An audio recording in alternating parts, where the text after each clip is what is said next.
Nigel Westlake is an award-winning Australian composer, but a few years ago he thought he'd never write another piece of music.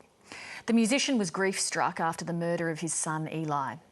It took a year, but finally Nigel Westlake picked up his pencil again, and the result is a beautiful requiem and tribute to his lost son. Rebecca Bailey reports.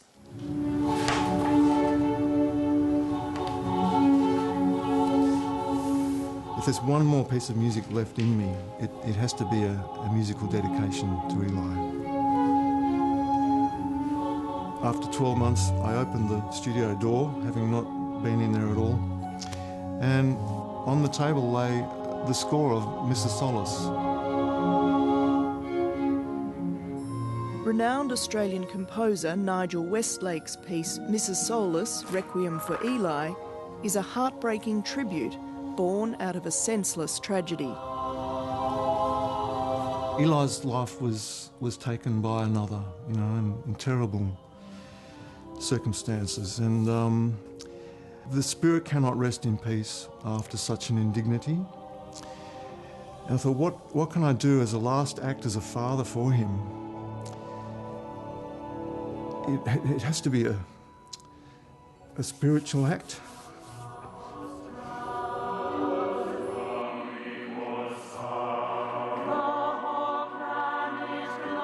Nigel and Jan Westlake's 21-year-old son Eli was a talented lighting technician, DJ and street artist who'd inherited his parents' passion for music. The young man that emerged 18 months before his life was taken was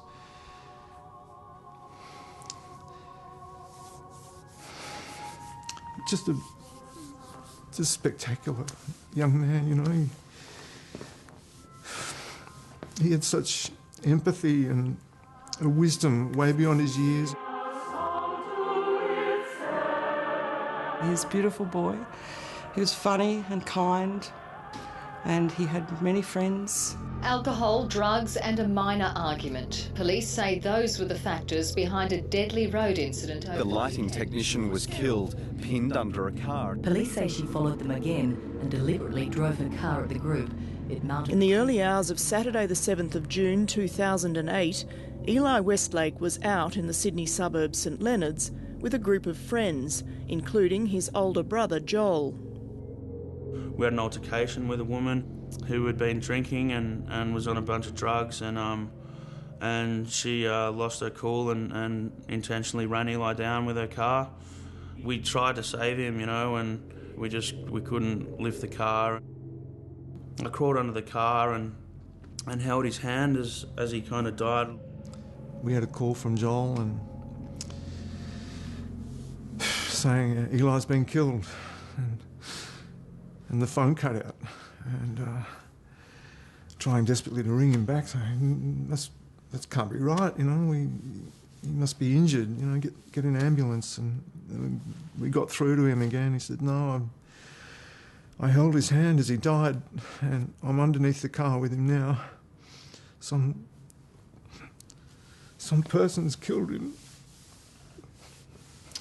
My mum, when he was born, had a home birth, and so I was actually there to hold his hand as he was... hold his hand as he was born as well, and so I felt like his full life cycle went away, and it was... It's a very heavy thing, but I try to learn from that, and these days I appreciate all life, Sorry, just a second. It's indescribable. It is beyond words. We have tried to pull together and be as strong as we can. However, it's a very challenging process and a very difficult path. Nothing is quite the same, and we miss him terribly. 39-year-old mother of one, Sarah May Ward, was convicted of Eli Westlake's murder. In sentencing her to at least 18 years in jail, Justice Howie said she had used her car as a weapon in an act of uncontrollable fury. Our family has been sentenced to a lifetime of anguish and pain. An award-winning composer of classical music, television and film scores, Nigel Westlake's movie credits include the international hit Babe.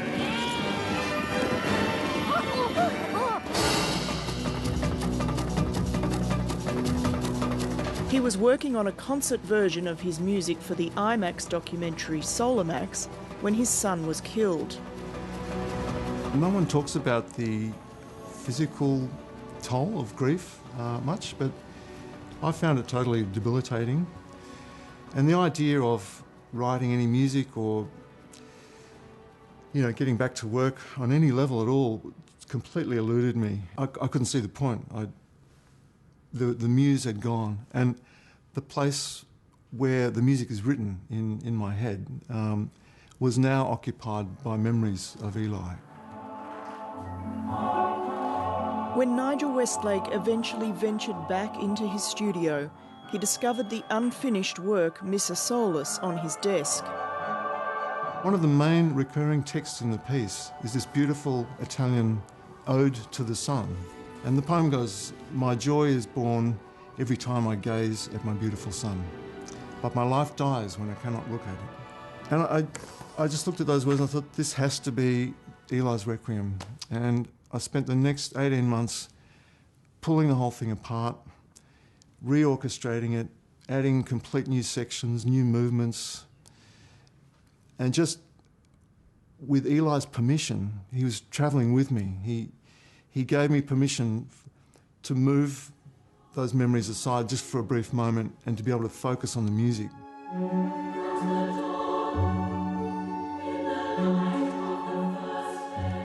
Nigel Westlake's Requiem for Eli is now being performed at the Sydney Opera House by a full choir and the Sydney Symphony.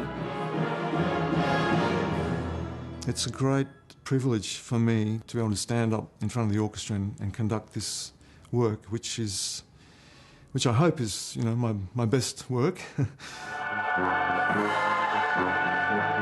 It'll be a very emotional experience for him. He has given his all to this work. It is a work that is about the forces of life as much as it is about the loss of our son. I think it's been a bit of an outlet for Dad, and it has played a huge role in providing me with strength. The Westlakes have established a foundation called Smugglers of Light, which sponsors young Indigenous musicians and filmmakers in honour of their son and brother. And for Nigel Westlake and his family, the completion of the Requiem allows them all the chance to heal. The daily process of writing the work became a prayer for the repose of the soul, for Eli's soul, and also for my soul too, For the first time since Eli's death, I really felt he was so close to me during that performance.